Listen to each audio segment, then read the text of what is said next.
వెంకటాద్రి సమం స్థానం బ్రహ్మాండే నాస్తి కించనాత్ వెంకటేశ సమో దేవో నభూతో నభవిష్యతి.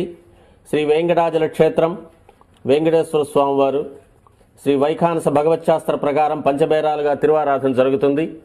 ధ్రువ కౌతుక ఉత్సవ స్నపన బలిబేరాలను విష్ణు పురుష సత్య అచ్యుత అనిరుద్ధ రూపాలుగా ఆరాధన జరుగుతుంది. వీరు కౌతుక బేరం భోగ శ్రీనివాసమూర్తి. ప్రతిరోజు ఉదయం తోమాల సేవలో పాలు కుంకుమ పువ్వు అభిషేకం జరుగుతుంది వీరికి. రాత్రి ఏకాంత సేవలో పవ్వళింపు సేవకు వేయించేస్తారు. ప్రతి బుధవారం మూలవర్లకు ప్రతినిధిగా బంగారు వాకిల్లో సహస్ర కలశాభిషేకం జరుపుకుంటారు.